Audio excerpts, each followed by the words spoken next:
Estoy muy de acuerdo con esa idea de que la libertad de mercado y la democracia liberal son la mejor forma de canalizar, ¿no?, esas diferencias y permitir que personas con proyectos de vida muy distintos convivan, ¿no?, en una misma sociedad.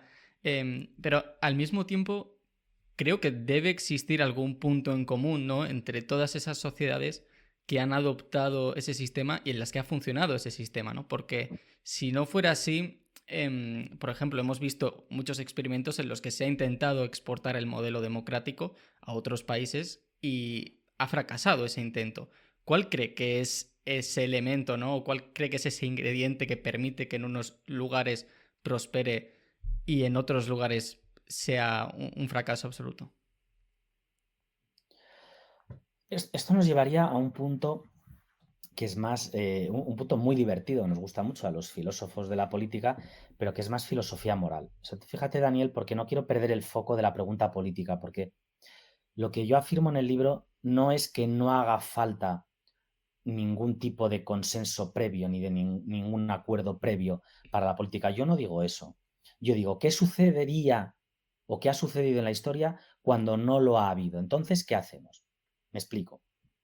Imagínate que es cierto que España o que Europa o que Occidente o que el mundo realmente está polarizado, no solo a nivel de boberías de comunicación, como hemos dicho antes, sino que ya la sociedad también se ha polarizado y que estamos en ese contexto marxista-leninista de las luchas de clases. Pues imagínate que las dos Españas sí que existen ya de verdad. Imagínate, es echarle mucha imaginación porque no ha sucedido nunca. Pero imagínate que aún así es verdad. ¿Cuál es la solución? ¿Cuál es la solución política? Mejor, porque una cosa es hablar del debería ser, es decir, del deber ser, y otra cosa es de lo posible y lo factible, lo que en filosofía moral se llama lo agible, es decir, lo posible, lo que se puede hacer. Bien, pues a esto es a lo que responde la democracia liberal, es supongámonos en un contexto como el de la Revolución Francesa, que es mejor volver al absolutismo y que una facción del país se haga con todo el poder para desde ese poder restablecer la unidad moral que todos consideramos que es previa, o es mejor articular una serie de mecanismos que garanticen una serie de discusiones, que bloquee el conflicto, que monopolice la violencia a través de la policía y del ejército, que establezca unas normas que han de cumplirse sí o sí y luego arbitre modos de discusión más o menos parlamentarios, de alguna manera, y que garantice la propiedad privada, que garantice el trabajo, que no haya un Estado extractivo, y a partir de ahí que empiece a surgir y a reconstruirse ciertos consensos y ciertas armonías. Bueno, pues es que esta es la pregunta política.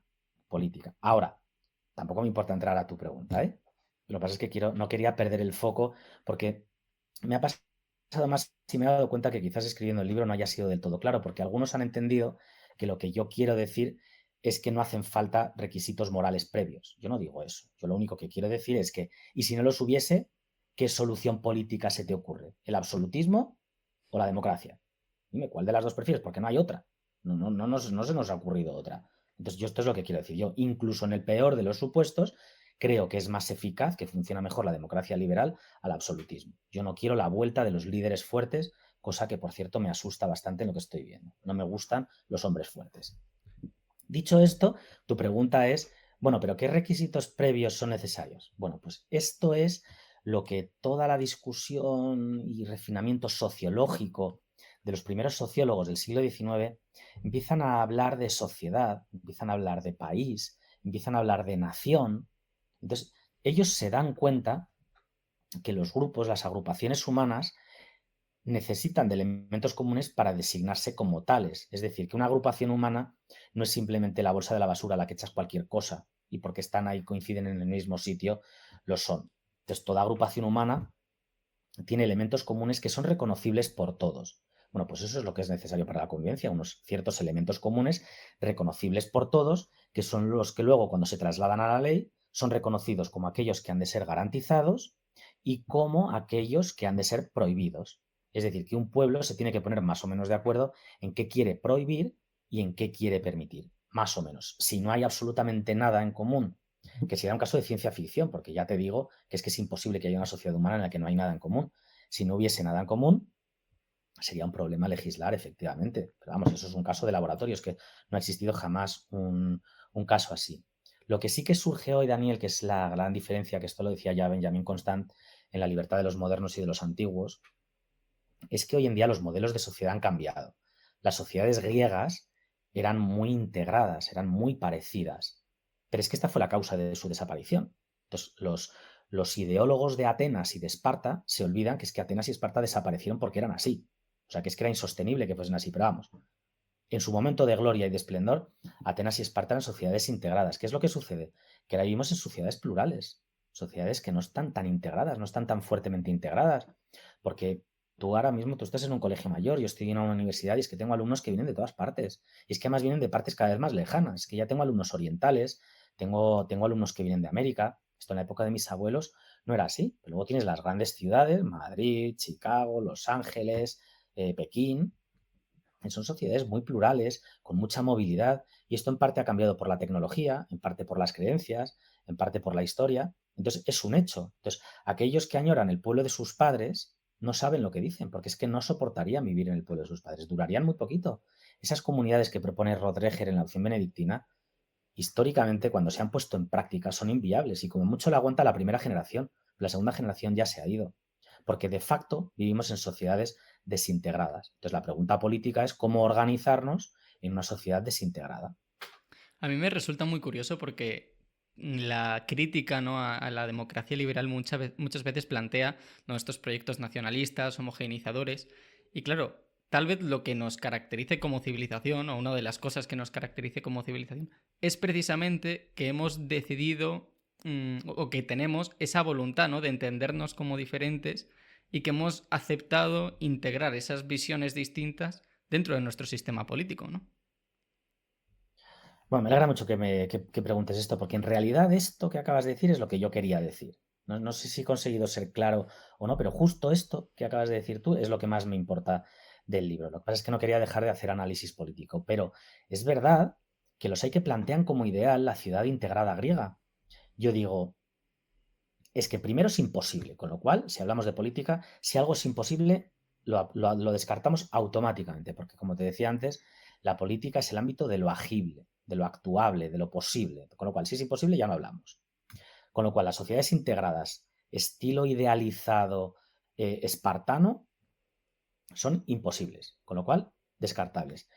Pero vamos a hacer el esfuerzo imaginativo de que sí que fuesen posibles. Vamos a hacer un trabajo de laboratorio. Imagínate que hay en el desierto de no sé dónde o en medio de no sé qué océano hay una plataforma petrolífera deshabitada y nos dan licencia para construir muchas plataformas y organizar nuestra ciudad integrada. Y hacemos un examen moral, como el que hicieron los puritanos norteamericanos cuando les echaron de Europa, y hacemos una integridad moral absoluta, como los Amis, todos iguales, todos igual vestidos, todos diciendo lo mismo, con un canon de conductas y todos hacemos exactamente lo mismo. Para mí eso no es un ideal. Imagínate que además que funciona, que la gente está contenta. Tampoco. ¿Y por qué? Y es precisamente por lo que tú has dicho, porque yo creo que con el paso del tiempo, con el paso de la experiencia muchas veces dolorosa, pero no siempre dolorosa, también amorosa, hemos ido descubriendo una verdad política, que es que el hecho de que el otro sea diferente no solo es inevitable, sino que es deseable, es bueno. O sea, que las sociedades uniformadas norcoreanas o chinas, que la revolución cultural no trajo ningún bien, porque no se trata de que seamos todos iguales, sino que es que resulta que la diferencia del otro es un bien y que la pluralidad es un bien. Lo que pasa es que la pluralidad siempre surge dentro de una comunidad política organizada. Es decir, que tú no puedes permitir que entre cualquier tipo de diferencia de cualquier manera. El derecho, igual que las fronteras, son membranas semipermeables. Es decir, no todo puede pasar a través de ellas. No puede no haber normas, es decir, no puede haber regulación. Y cuando hablamos de regulación, es una regla, es algo uniformador. La ley, por definición, es uniformadora. Es decir, no puede haber sociedad sin uniformidad. La uniformidad tampoco es mala. Lo que pasa es que la ley es una membrana semipermeable, que deja pasar unas cosas sí y otras cosas no. Deja pasar las cosas que la sociedad entiende que son más o menos buenas y impide, perdón, que no pasen las cosas que son más o menos malas. Con las fronteras lo mismo, son membranas semipermeables, ni completamente cerradas ni completamente abiertas. O sea que defender la pluralidad no significa defender la desintegración, sino todo lo contrario. La pluralidad es el elemento integrador.